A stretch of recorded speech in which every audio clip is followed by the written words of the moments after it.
Assalamualaikum warahmatullahi wabarakatuh. Selamat datang di Teman Mimpi Abu Nawas, tempat berkumpulnya kisah-kisah lucu, unik, dan penuh hikmah dari sang legenda cerdik Abu Nawas.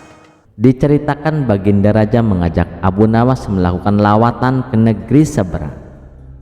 Di sana ia bertemu dengan sahabat lamanya yang juga seorang raja. Ketika sedang berbincang, sang sahabat pun berkata, "Di negeriku ada seseorang yang luar biasa.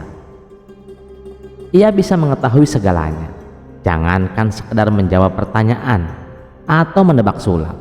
Sihir pun bisa ia bongkar rahasianya." Baginda Raja yang penasaran langsung meminta agar orang tersebut dihadirkan. Dan tak lama kemudian muncullah orang sakti yang dimaksud. Dan ternyata semua yang diceritakan bukan isapan jempol. Apapun pertanyaan yang diajukan Baginda Raja, orang itu bisa menjawabnya dengan tepat.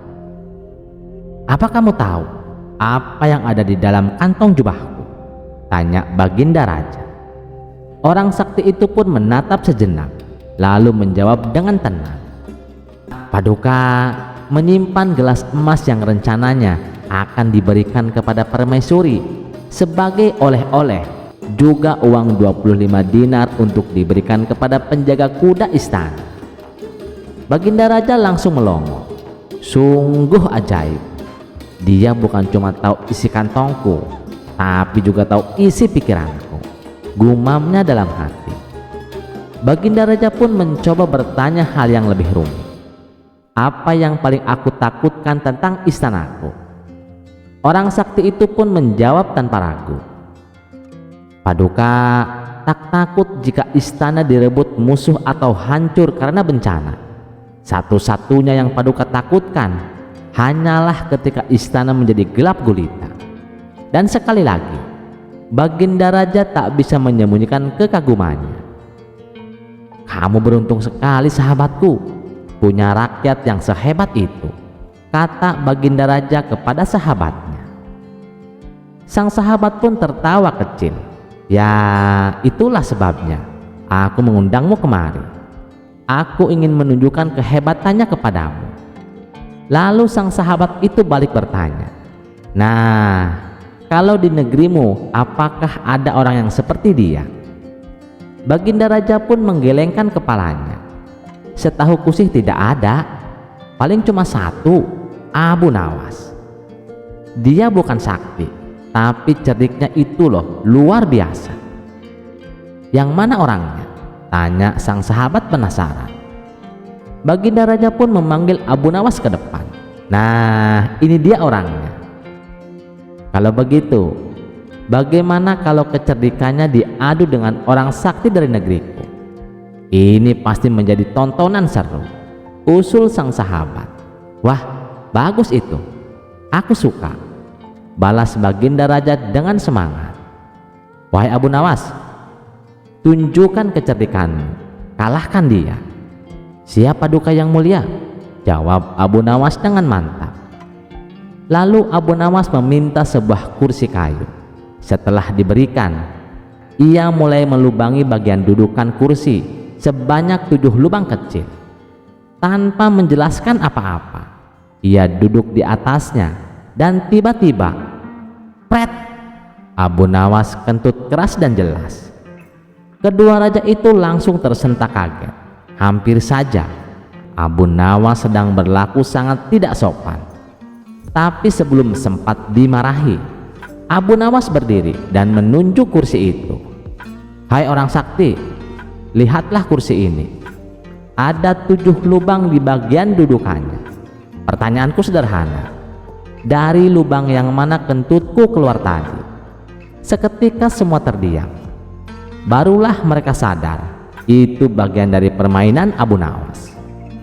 Orang sakti itu langsung mendekat.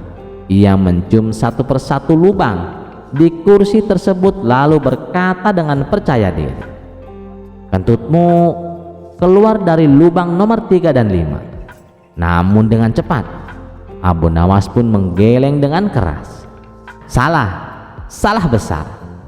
Orang sakti itu pun protes. Tidak mungkin aku salah. Apa buktinya?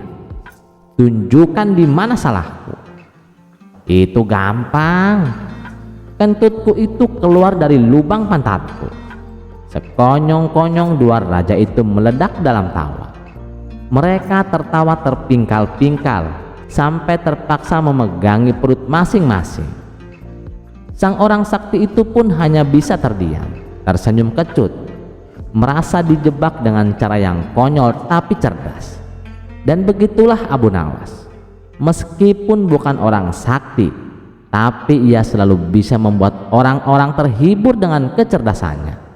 Tak heran Baginda Raja selalu senang bila Abu Nawas berada di sekitarnya. Kisah selanjutnya. Di suatu pagi yang cerah, Abu Nawas memulai aktivitasnya dengan pergi mencari kayu di hutan. Di tengah perjalanan ia melihat sosok aneh menyerupai ular. Karena penasaran, ia pun mendekatinya. Setelah diamati dengan seksama, ternyata itu hanyalah sebuah tali dengan panjang kurang dari 10 meter. Lebih baik aku ambil saja tali ini, barangkali bisa bermanfaat, pikir Abu Nawas. Ternyata apa yang ia pikirkan menjadi kenyataan. Hari itu Abu Nawas memperoleh kayu yang sangat banyak. Tali yang ia temukan pun digunakan untuk mengikat kayu-kayu tersebut. Wah, tali ini membawa keberuntungan ternyata. Untung saja aku yang menemukannya, kata Abu Nawas bahagia. Dan keesokan harinya ia kembali beraktivitas seperti biasa. Dengan membawa tali yang sama, ia berangkat menuju hutan untuk mencari kayu bakar. Saat melintas sebuah permukiman warga, ia melihat ada kerumunan orang yang panik. Ada apa ini? Tanya Abu Nawas. Salah satu warga menjawab, itu Tuan Abu, ada orang tercebur ke sumur. Kami semua bingung Tuan, bagaimana cara menolongnya? Oh, soal itu serahkan saja kepadaku. Kebetulan aku membawa tali, balas Abu Nawas. Dan tanpa membuang waktu, Abu Nawas pun segera mengeluarkan talinya hingga ke dasar sumur. Hai kawan, raih tali itu dan ikatkan ke tubuhmu, teriak Abu Nawas. Lelaki yang ada di dalam sumur pun menuruti perintah itu.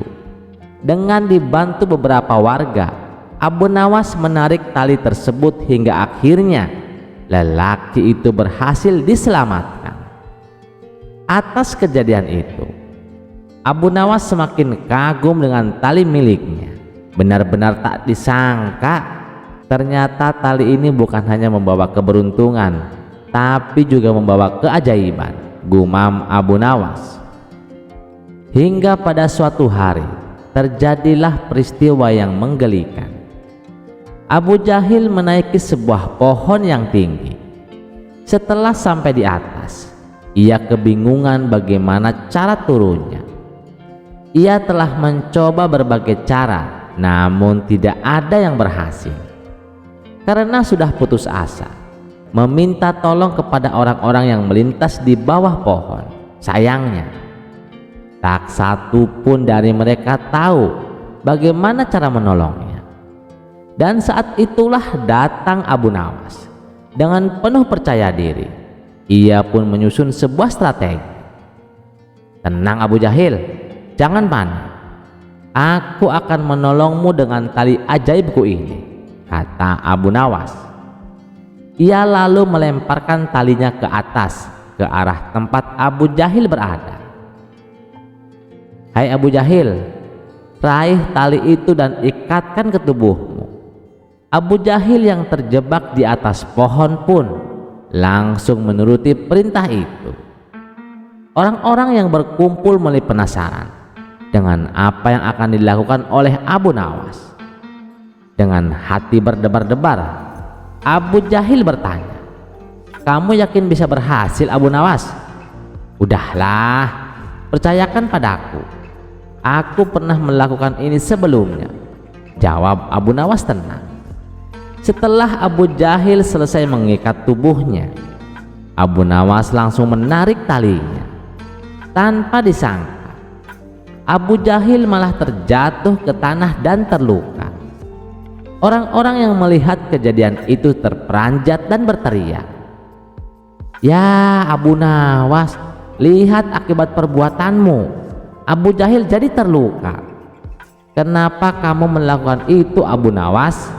Dengan polosnya Abu Nawas menjawab, "Ya, aku pernah menolong seseorang dengan cara yang sama, dan orang tersebut berhasil selamat tanpa luka sedikit pun." Mendengar itu, mereka pun merasa heran. "Memangnya kamu menolong orang yang bagaimana Abu Nawas?"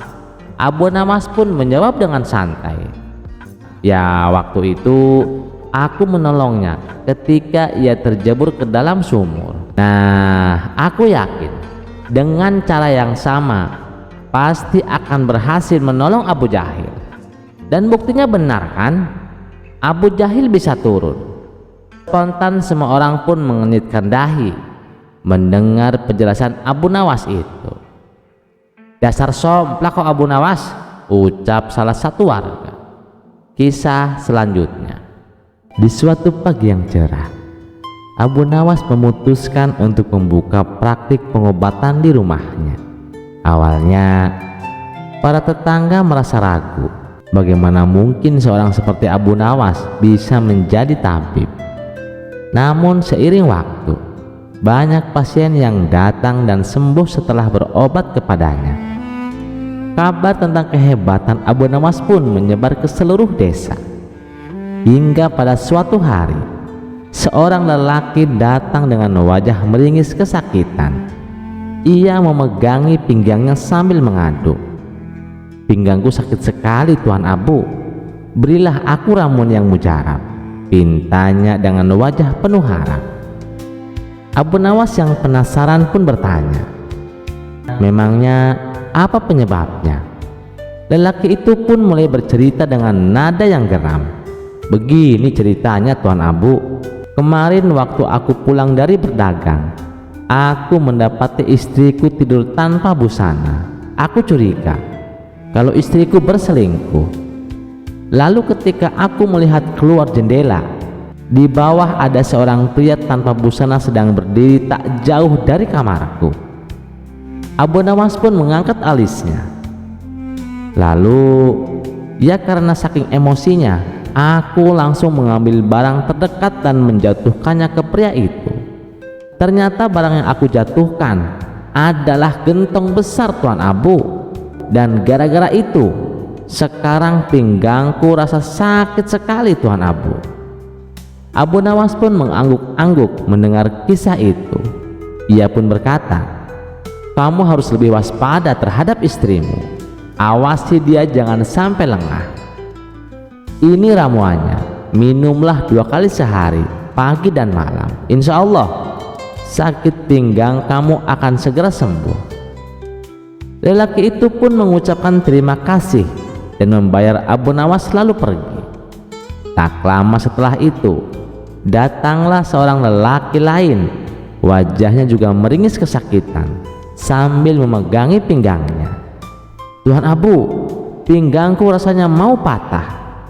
Tuan, berikan aku obat yang paling manjur Tuan," pintanya. Abu Nawas pun merasa ada yang aneh. "Waduh, kenapa bisa begitu? Apa yang terjadi?" tanya Abu Nawas penasaran. Lelaki itu pun menghela nafas dan menjawab, "Begini Tuan Abu, kemarin waktu aku sedang berjemur di depan rumah, tiba-tiba ada gentong besar jatuh dari atap rumah tetangga dan menimpa saya Tuan." Mata Abu Nawas pun membelalak. "Hah? Gentong jatuh dari rumah tetangga?" pikir Abu Nawas. Seketika ia pun teringat pada pasien sebelumnya. Ini pasti ada hubungannya, pikir Abu Nawas. Namun ia tetap menjaga ketenangan. Ia memberikan ramuan yang sama dan berkata, Minumlah ini 2 kali sehari, insya Allah sembuh. Tapi lain kali kalau berjemur, jangan tanpa busana biar tak terkena siang. Lelaki itu pun terkejut. Hah? Bagaimana Tuan tahu kalau aku berjemur tanpa busana? Aku tidak pernah bilang begitu. Abu Nawas pun hanya tersenyum misterius. Lelaki itu pun langsung gemeteran, menganggap Abu Nawas memiliki ilmu sakti yang bisa mengetahui segalanya.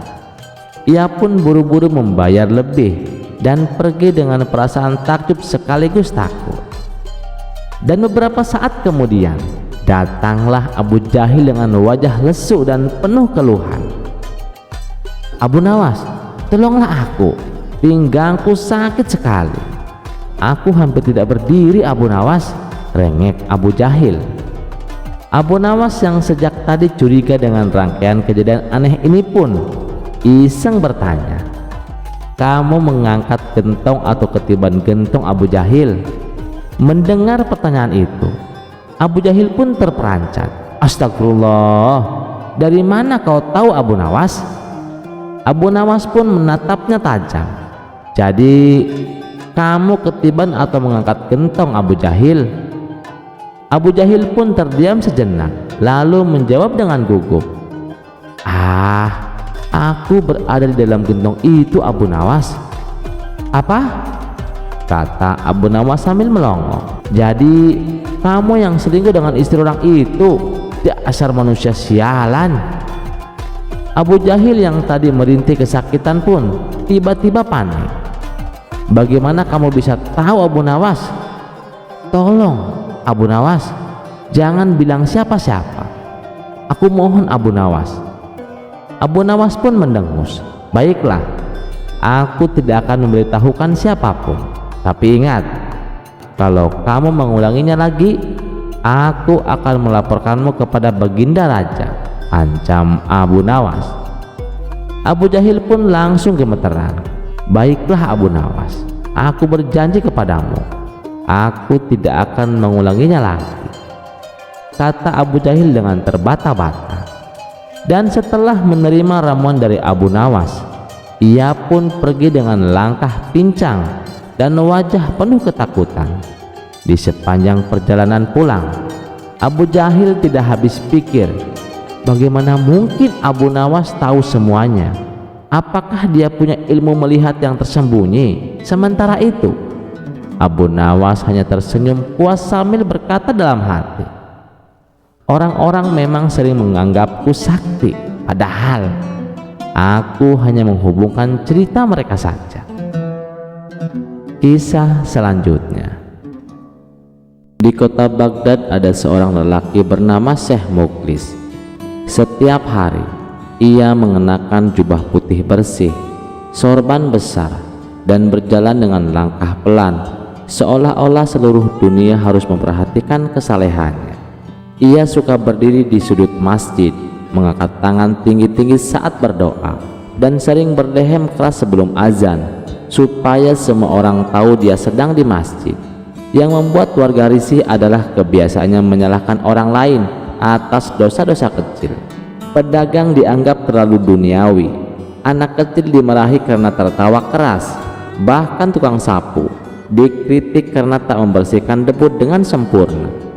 Di hadapan orang-orang ia suka berkata, aku menjaga lisanku dari kata-kata sia-sia. Aku tidak pernah berbuat dosa karena takut neraka. Aku juga menjaga pandanganku dari maksiat.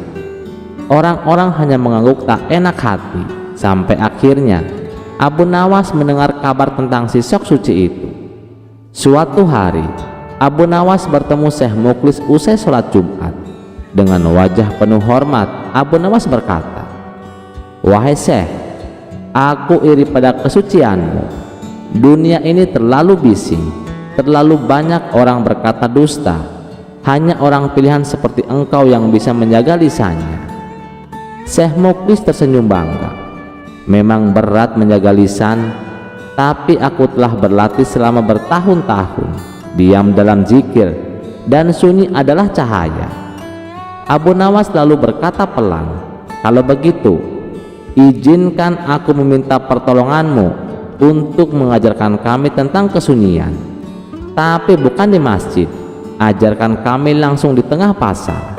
Bertapalah 3 hari di tengah pasar Baghdad tanpa berkata sepatah kata pun. Dengan begitu semua orang bisa belajar dari kesunyianmu. Syekh Muklis terkejut. Di tengah pasar? Terus tanpa bicara?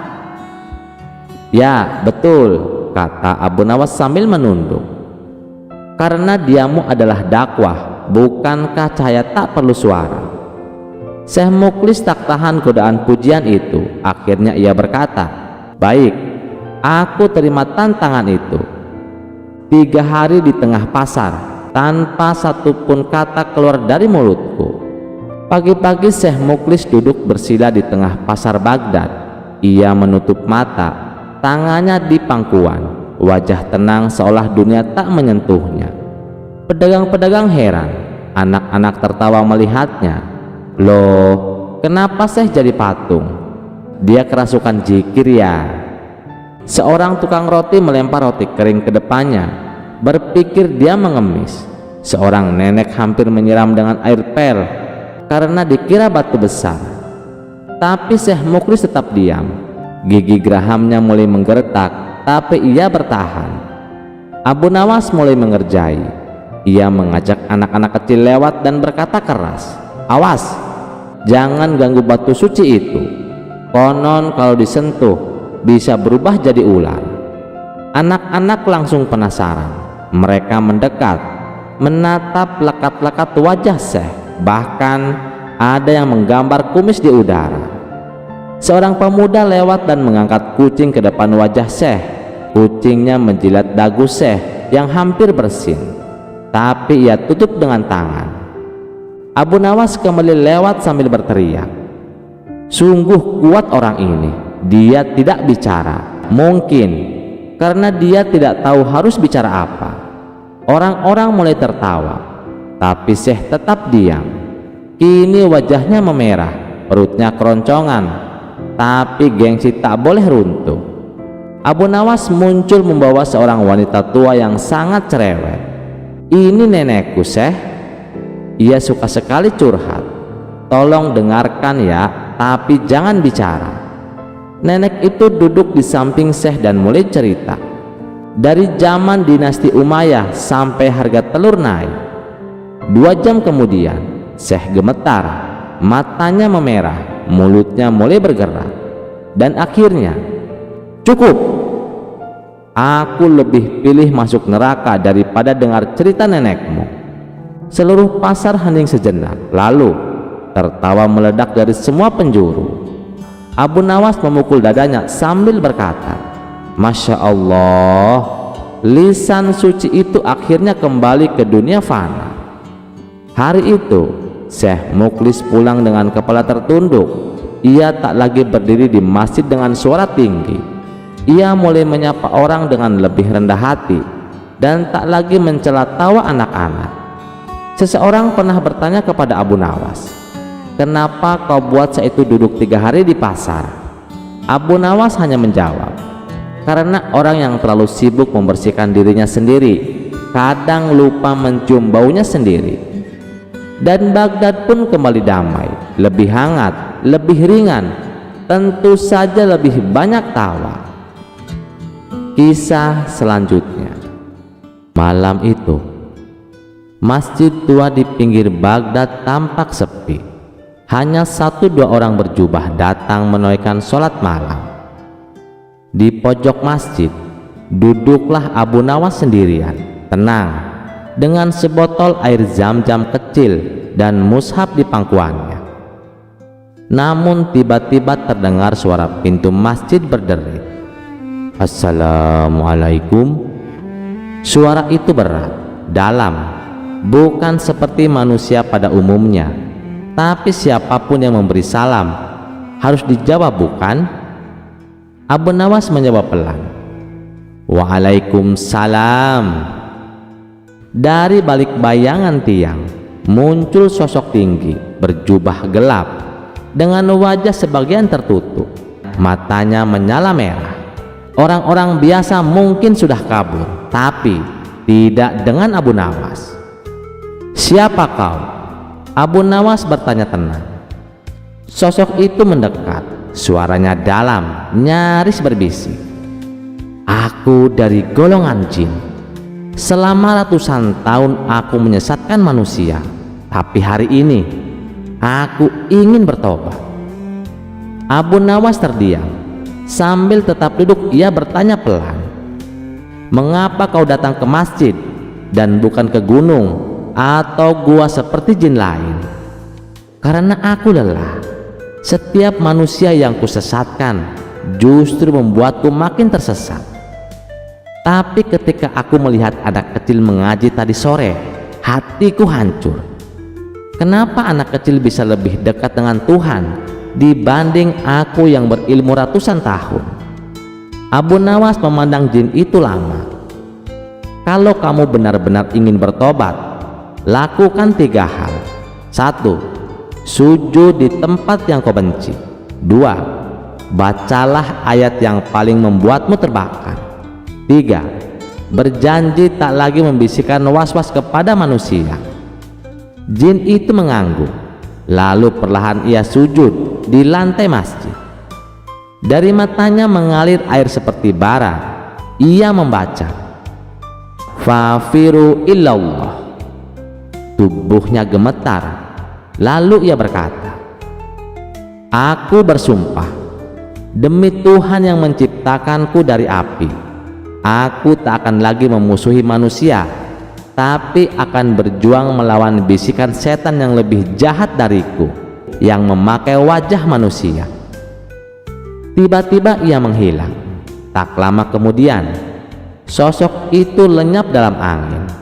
Abu Nawas hanya tersenyum sambil bergumam, "Terkadang jin pun lebih jujur dari manusia. Mereka tahu kapan saatnya berhenti menyesatkan, tapi manusia kadang malah menikmati kesesatan." Keesokan harinya, Abu Nawas bercerita kepada jamaah masjid. Mereka tertawa, ada yang merinding, ada yang tak percaya. Tapi Abu Nawas menutup ceritanya dengan kata-kata yang tak bisa dibantah. "Jika jin saja bisa bertobat setelah berabad-abad menyesatkan, kenapa manusia yang hanya sesat sejenak masih menunda taubatnya?" Kisah selanjutnya. Pada suatu siang yang terik di kota Baghdad, pasar tengah ramai-ramainya. Pedagang berteriak, unta menguak, dan orang-orang berlalu lalang seperti air bah. Di tengah keramaian itu muncullah Abu Nawas. Seperti biasa, wajahnya cerah, matanya tajam, dan senyumannya menyimpan ribuan rencana. Namun kali ini ia membawa seikat gulungan kertas yang diikat dengan benang emas. Ia berdiri di tengah pasar, lalu berteriak lantang, "Dijual tiket menuju surga, tanah di Taman Firdaus. Siapa cepat, dia selamat."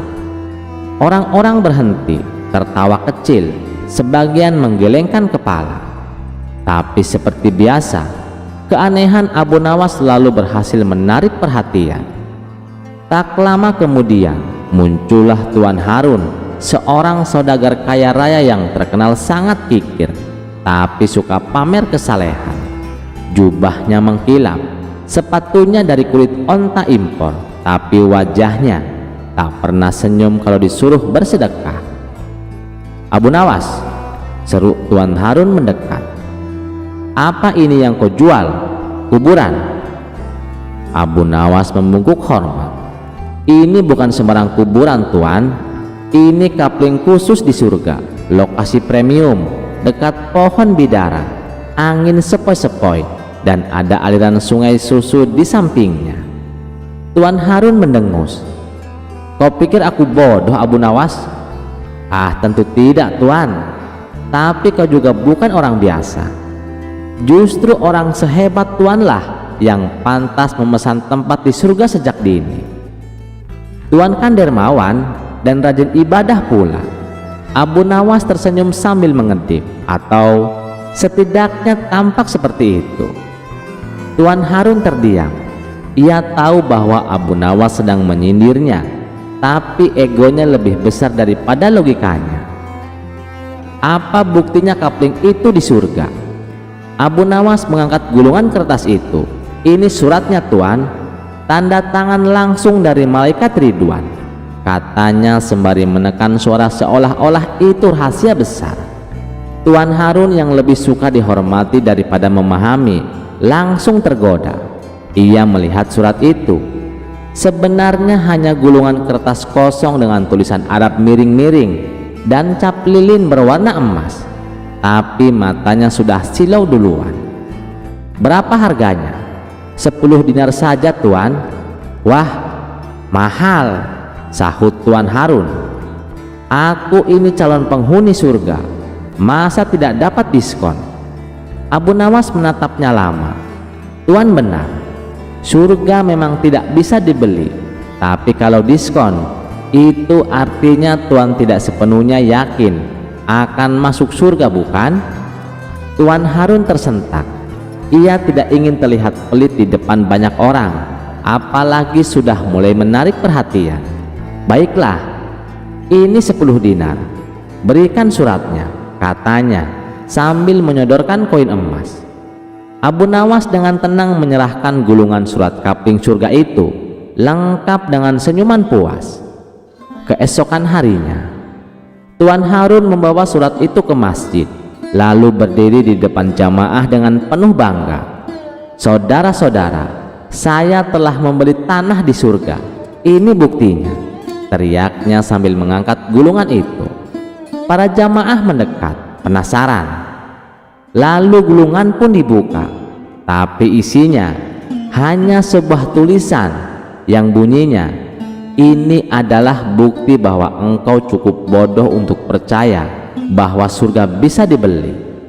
Tertanda Abu Nawas. Tuan Harun gemetar. Ini penghinaan. Aku akan lapor ke Baginda Raja. Di istana Tuan Harun mengadu ke Baginda Raja. Ampun Baginda, Abu Nawas telah menipuku.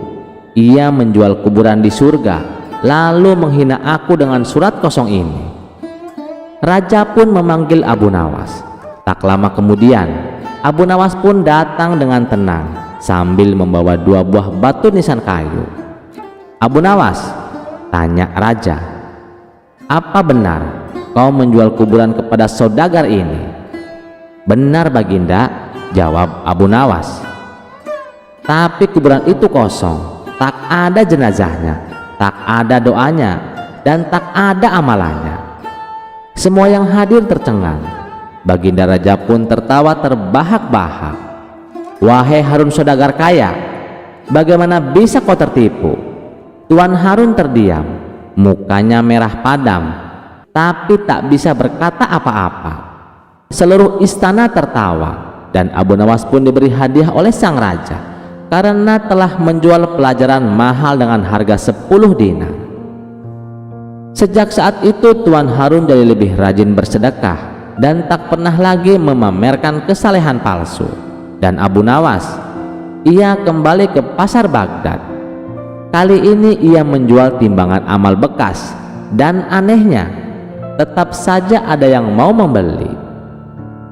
Kisah selanjutnya. Pada masa tabi'in hiduplah seorang pemuda miskin yang hidup serba kekurangan.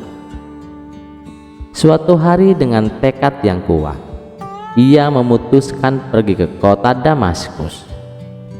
Ia berangkat tanpa membawa bekal sedikit pun, padahal jarak yang harus ditempuh amat jauh. Setelah menempuh perjalanan yang melelahkan, ia akhirnya tiba di Damaskus. Namun di kota besar itu, ia tidak memiliki kenalan, sanak saudara, ataupun tempat untuk bernaung. Saat berjalan tanpa tujuan, langkahnya terhenti ketika melihat sebuah majelis ilmu yang dipenuhi para jamaah. Seorang ulama besar tengah mengajarkan ilmu agama dengan penuh hikmah. Setelah selesai pengajian, pemuda itu memberanikan diri menghampiri sang ulama. Wahai Syekh, Ucapnya dengan suara lirih. Aku adalah seorang pemuda miskin. Di kota ini, aku tak punya siapa-siapa. Bolehkah aku tinggal di majelismu? Sang ulama tersenyum dan mengizinkannya. Sejak hari itu pemuda itu menetap di majelis tersebut dan rajin mengikuti pengajian.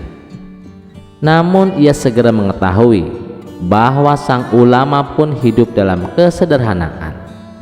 Bahkan terkadang sang ulama berpuasa hingga 3 hari, bukan karena ibadah sunnah, melainkan karena tak ada makanan. Suatu hari pemuda itu berjalan-jalan menyusuri kota. Pandangannya tertuju pada sebuah rumah megah. Godaan pun menyelinap di hatinya.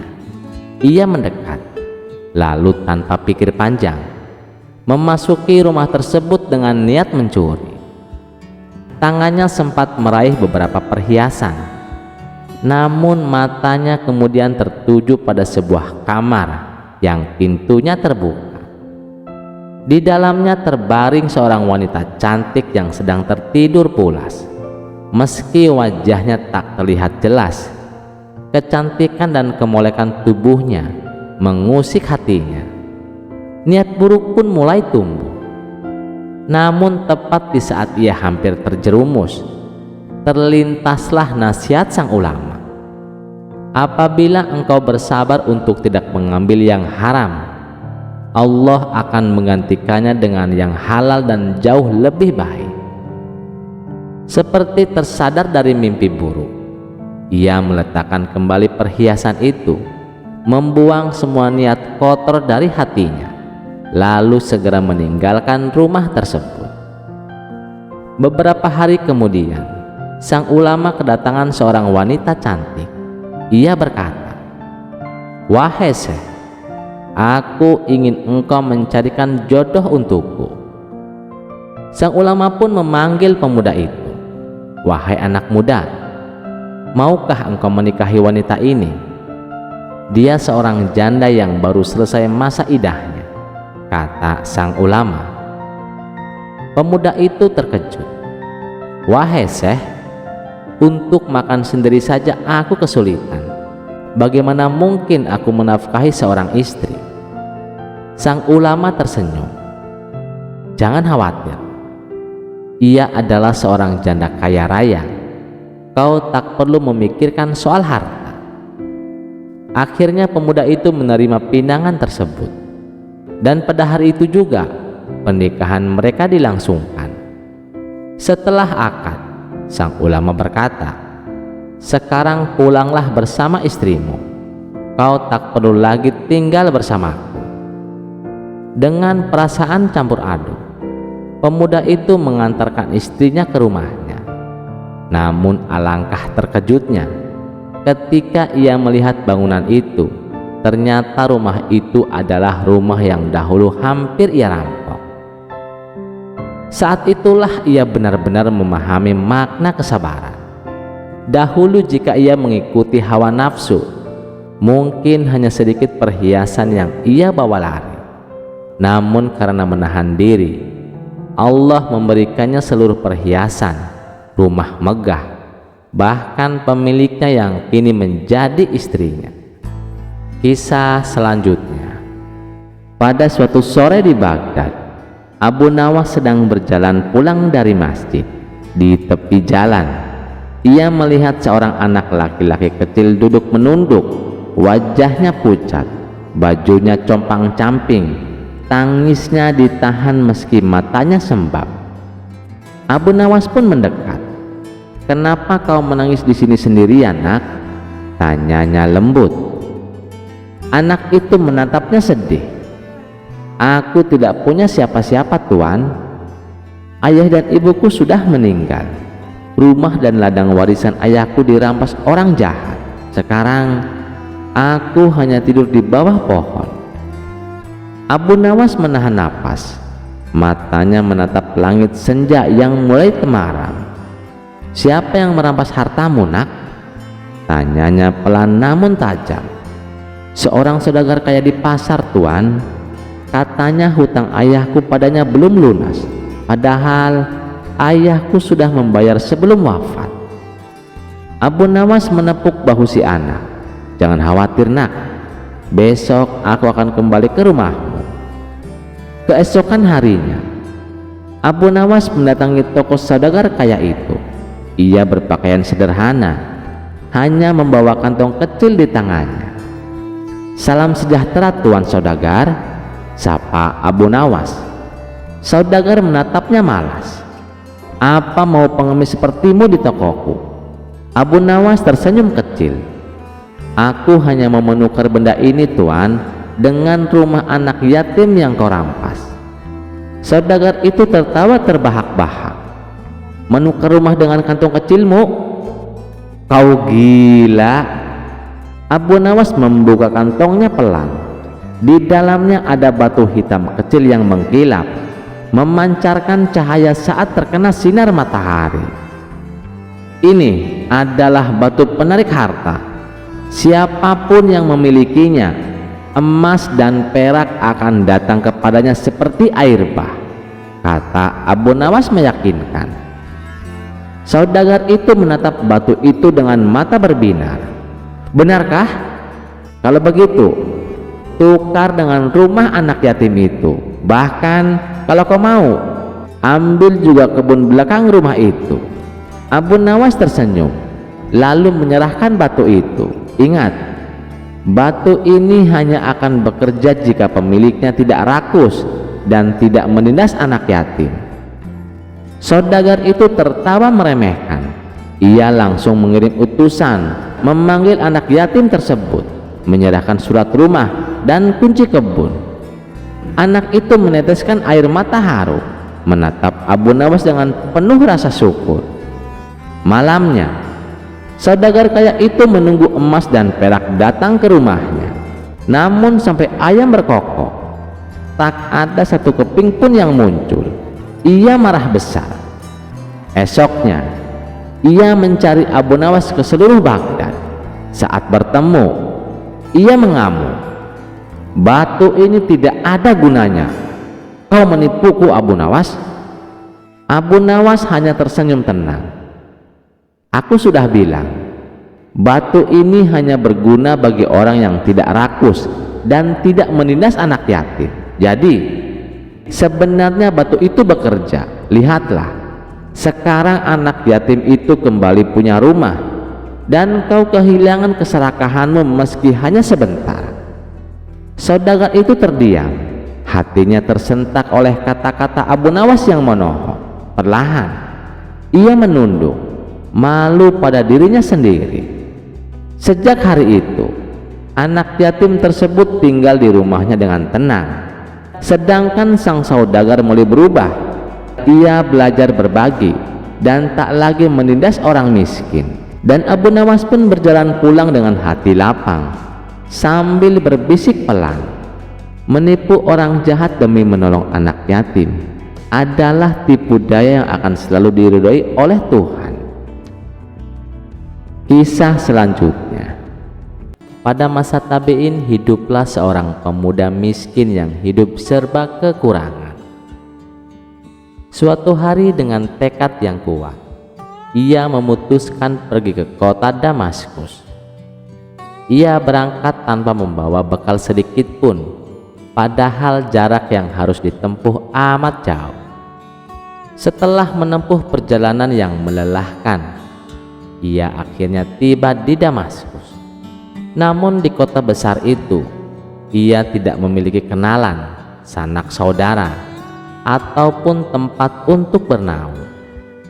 Saat berjalan tanpa tujuan, langkahnya terhenti ketika melihat sebuah majelis ilmu yang dipenuhi para jamaah. Seorang ulama besar tengah mengajarkan ilmu agama dengan penuh hikmah. Setelah selesai pengajian, pemuda itu memberanikan diri menghampiri sang ulama. "Wahai Syekh," ucapnya dengan suara lirih, "aku adalah seorang pemuda miskin. Di kota ini, aku tak punya siapa-siapa. Bolehkah aku tinggal di majelismu?" Sang ulama tersenyum dan mengizinkannya. Sejak hari itu pemuda itu menetap di majelis tersebut dan rajin mengikuti pengajian. Namun ia segera mengetahui bahwa sang ulama pun hidup dalam kesederhanaan. Bahkan terkadang sang ulama berpuasa hingga 3 hari, bukan karena ibadah sunnah, melainkan karena tak ada makanan.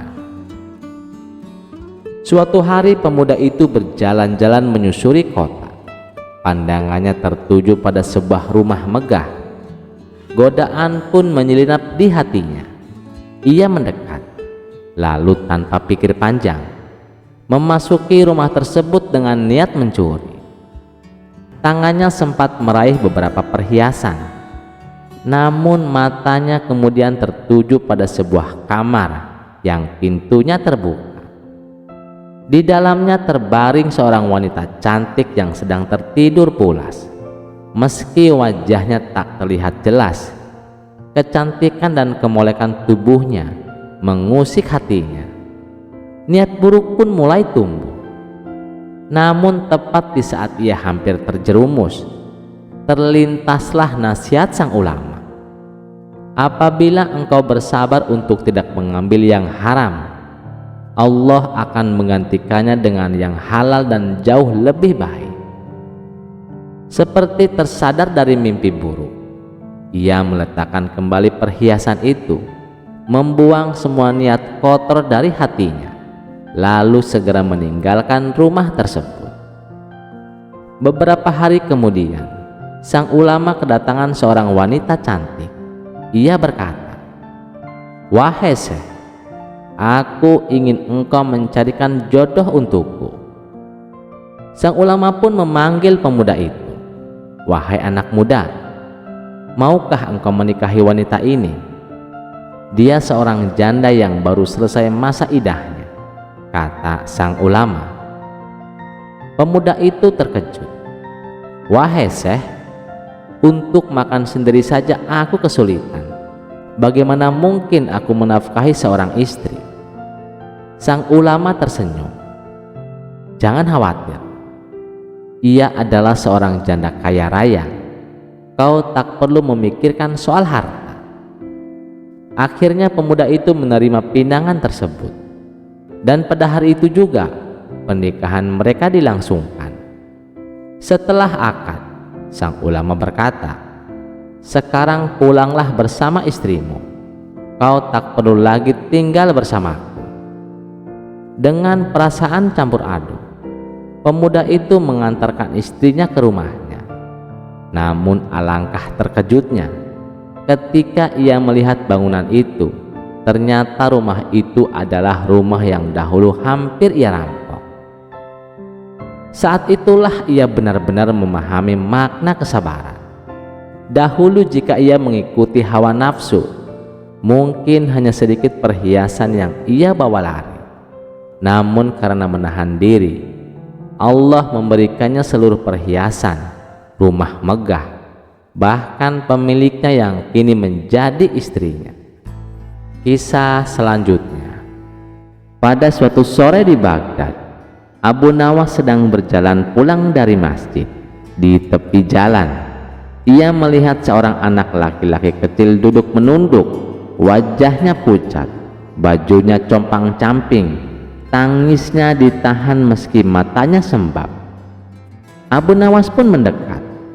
"Kenapa kau menangis di sini sendirian, nak?" tanyanya lembut. Anak itu menatapnya sedih. "Aku tidak punya siapa-siapa, Tuan. Ayah dan ibuku sudah meninggal. Rumah dan ladang warisan ayahku dirampas orang jahat. Sekarang aku hanya tidur di bawah pohon."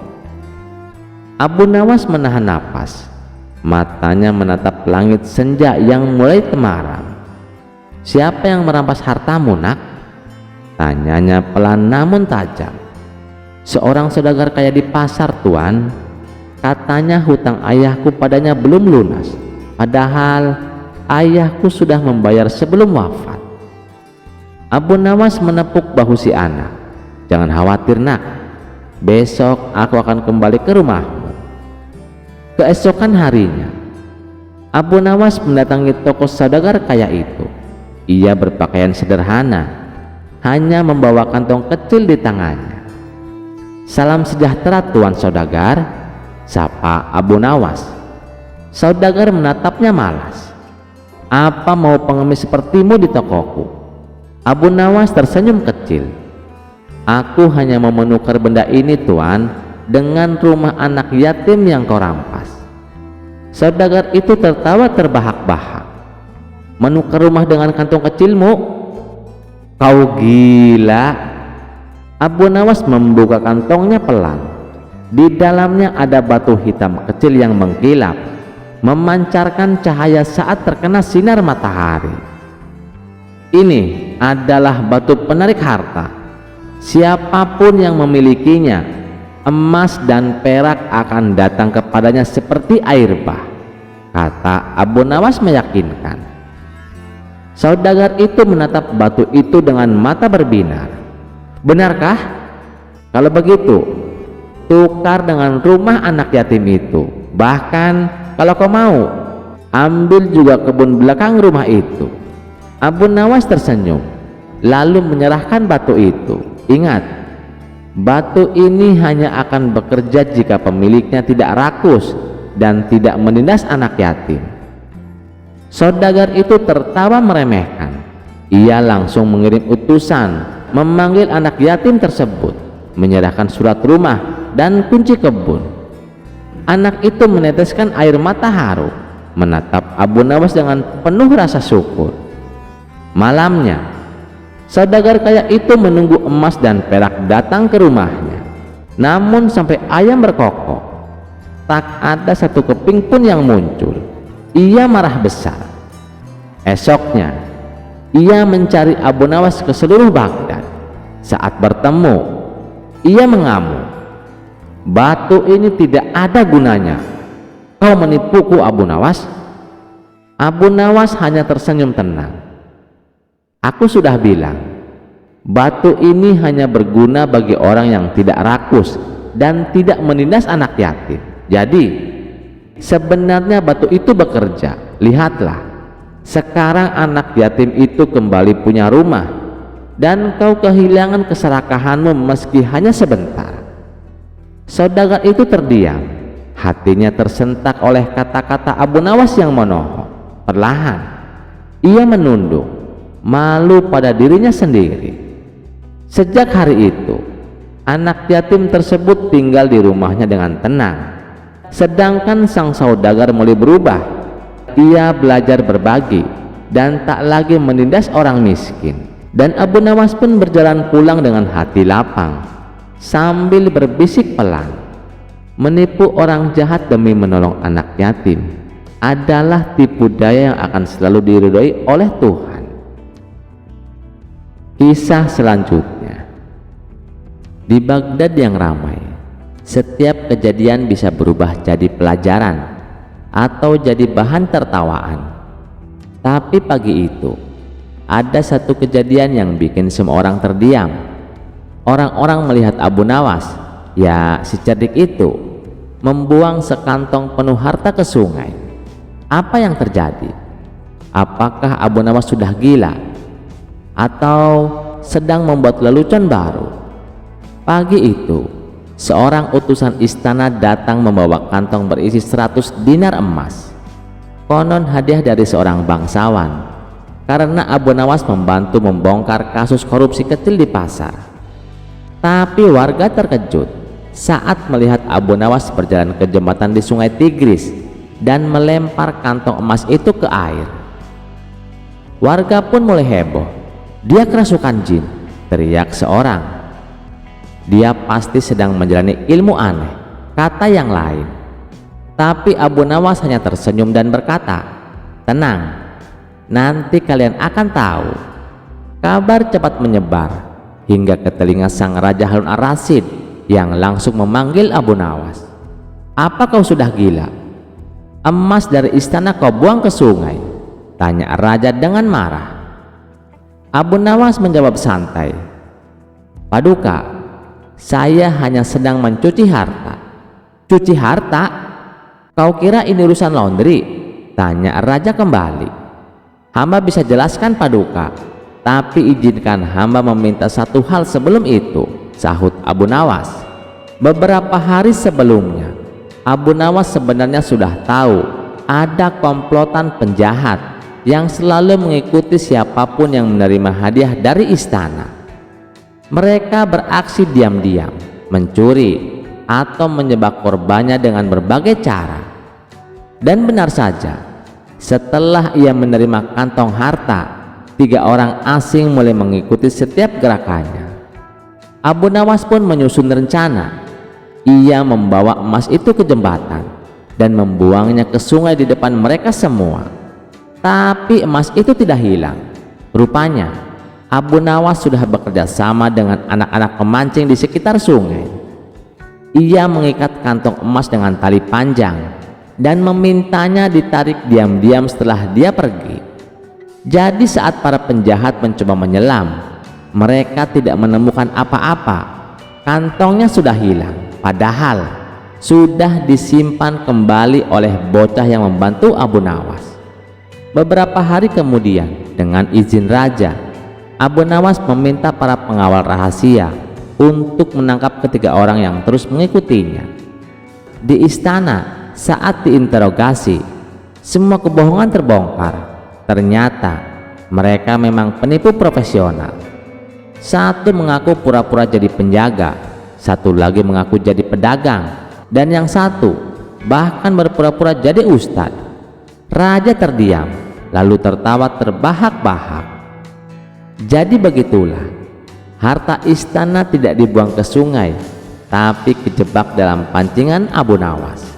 Raja lalu bertanya, "Abu Nawas, kenapa kau tidak langsung melapor saja?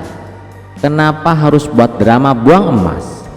Abu Nawas menjawab sambil menyeringai, "Kalau saya melapor, mereka bisa lari. Tapi kalau saya buang harta, mereka malah lompat sendiri ke perangkap." Semua hadirin tertawa.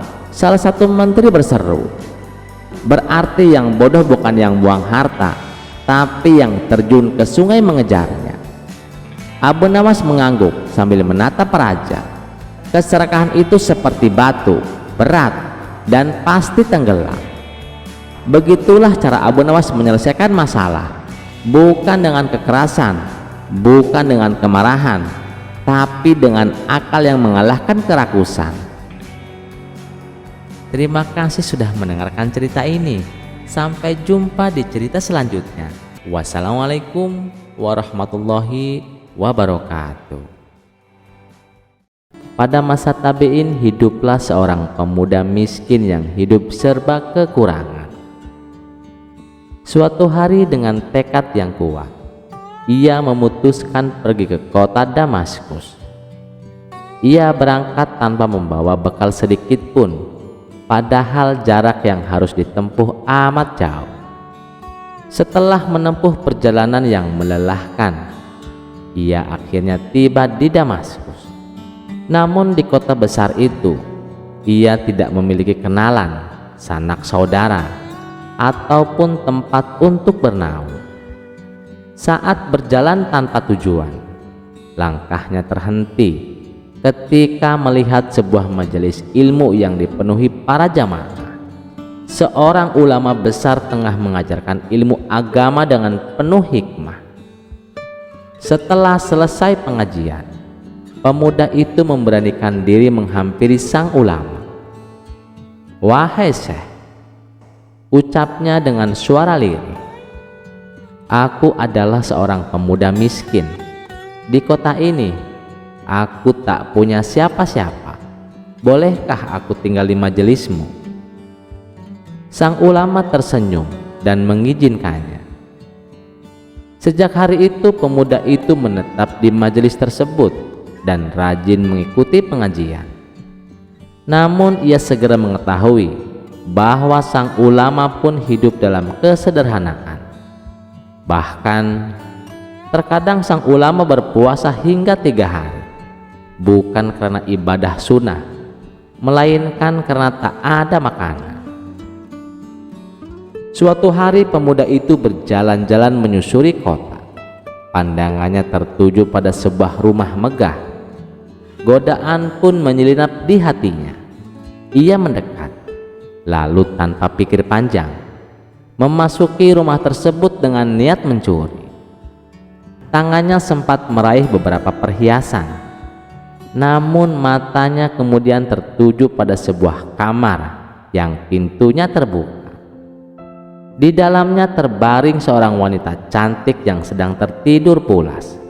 Meski wajahnya tak terlihat jelas, kecantikan dan kemolekan tubuhnya mengusik hatinya.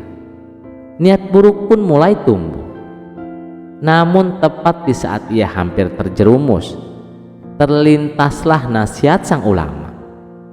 Apabila engkau bersabar untuk tidak mengambil yang haram, Allah akan menggantikannya dengan yang halal dan jauh lebih baik. Seperti tersadar dari mimpi buruk, ia meletakkan kembali perhiasan itu, membuang semua niat kotor dari hatinya, lalu segera meninggalkan rumah tersebut. Beberapa hari kemudian, sang ulama kedatangan seorang wanita cantik. Ia berkata, "Wahai Syekh, aku ingin engkau mencarikan jodoh untukku." Sang ulama pun memanggil pemuda itu. "Wahai anak muda, maukah engkau menikahi wanita ini? Dia seorang janda yang baru selesai masa idahnya," kata sang ulama. Pemuda itu terkejut. "Wahai Syekh, untuk makan sendiri saja aku kesulitan.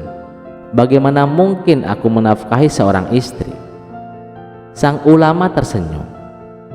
"Jangan khawatir, ia adalah seorang janda kaya raya.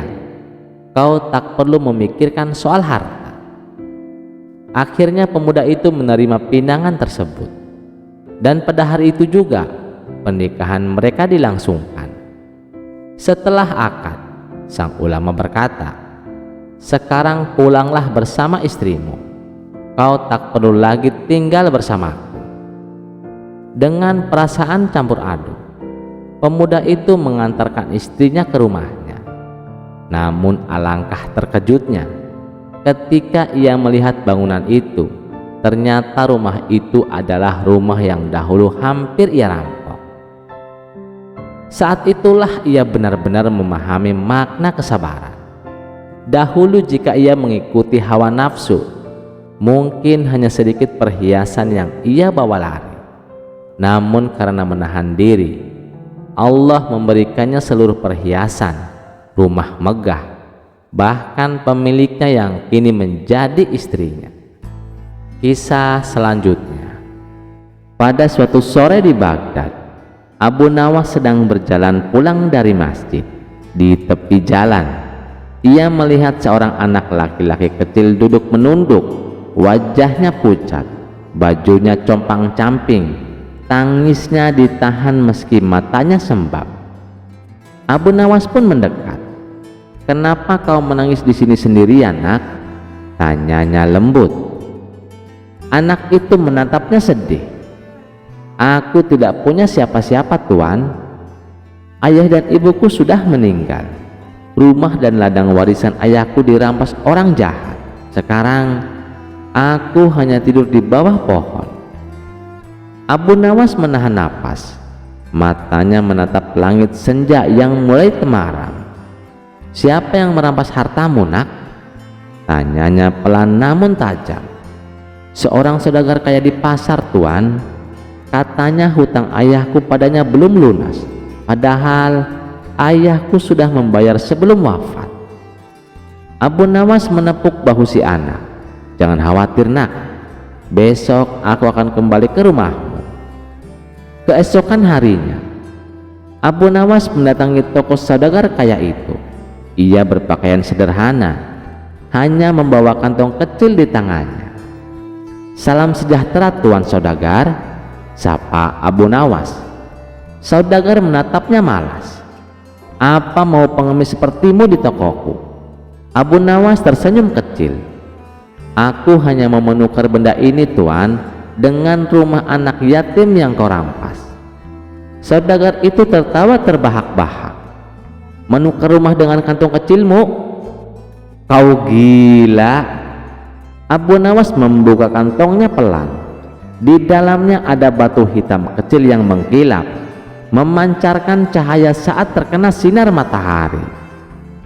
Ini adalah batu penarik harta. Siapapun yang memilikinya, emas dan perak akan datang kepadanya seperti air bah, kata Abu Nawas meyakinkan. Saudagar itu menatap batu itu dengan mata berbinar. Benarkah? Kalau begitu, tukar dengan rumah anak yatim itu. Bahkan kalau kau mau, ambil juga kebun belakang rumah itu. Abu Nawas tersenyum, lalu menyerahkan batu itu. Ingat, batu ini hanya akan bekerja jika pemiliknya tidak rakus dan tidak menindas anak yatim. Saudagar itu tertawa meremehkan. Ia langsung mengirim utusan memanggil anak yatim tersebut, menyerahkan surat rumah dan kunci kebun. Anak itu meneteskan air mata haru, menatap Abu Nawas dengan penuh rasa syukur. Malamnya, saudagar kaya itu menunggu emas dan perak datang ke rumahnya. Namun sampai ayam berkokok, tak ada satu keping pun yang muncul. Ia marah besar. Esoknya, ia mencari Abu Nawas ke seluruh Baghdad. Saat bertemu, ia mengamuk. Batu ini tidak ada gunanya. Kau menipuku, Abu Nawas. Abu Nawas hanya tersenyum tenang. Aku sudah bilang, batu ini hanya berguna bagi orang yang tidak rakus dan tidak menindas anak yatim. Jadi sebenarnya batu itu bekerja. Lihatlah, sekarang anak yatim itu kembali punya rumah, dan kau kehilangan keserakahanmu meski hanya sebentar. Saudagar itu terdiam, hatinya tersentak oleh kata-kata Abu Nawas yang menohok. Perlahan ia menunduk, malu pada dirinya sendiri. Sejak hari itu, anak yatim tersebut tinggal di rumahnya dengan tenang. Sedangkan sang saudagar mulai berubah. Ia belajar berbagi dan tak lagi menindas orang miskin. Dan Abu Nawas pun berjalan pulang dengan hati lapang sambil berbisik pelan. Menipu orang jahat demi menolong anak yatim adalah tipu daya yang akan selalu diridhoi oleh Tuhan. Kisah selanjutnya. Di Baghdad yang ramai, setiap kejadian bisa berubah jadi pelajaran atau jadi bahan tertawaan. Tapi pagi itu ada satu kejadian yang bikin semua orang terdiam. Orang-orang melihat Abu Nawas, ya si cerdik itu, membuang sekantong penuh harta ke sungai. Apa yang terjadi? Apakah Abu Nawas sudah gila atau sedang membuat lelucon baru? Pagi itu, seorang utusan istana datang membawa kantong berisi 100 dinar emas. Konon hadiah dari seorang bangsawan, karena Abu Nawas membantu membongkar kasus korupsi kecil di pasar. Tapi warga terkejut saat melihat Abu Nawas berjalan ke jembatan di Sungai Tigris dan melempar kantong emas itu ke air. Warga pun mulai heboh. Dia kerasukan jin, teriak seorang. Dia pasti sedang menjalani ilmu aneh, kata yang lain.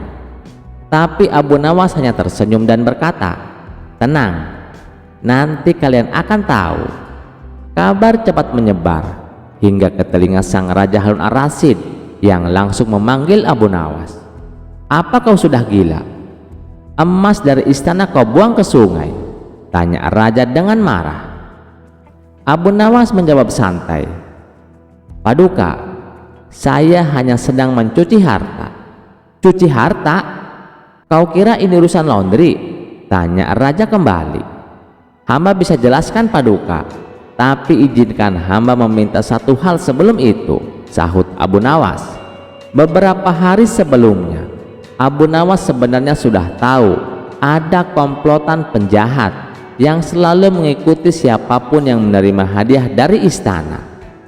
Mereka beraksi diam-diam, mencuri atau menjebak korbannya dengan berbagai cara. Dan benar saja, Setelah ia menerima kantong harta, 3 orang asing mulai mengikuti setiap gerakannya. Abu Nawas pun menyusun rencana. Ia membawa emas itu ke jembatan dan membuangnya ke sungai di depan mereka semua. Tapi emas itu tidak hilang. Rupanya Abu Nawas sudah bekerja sama dengan anak-anak pemancing di sekitar sungai.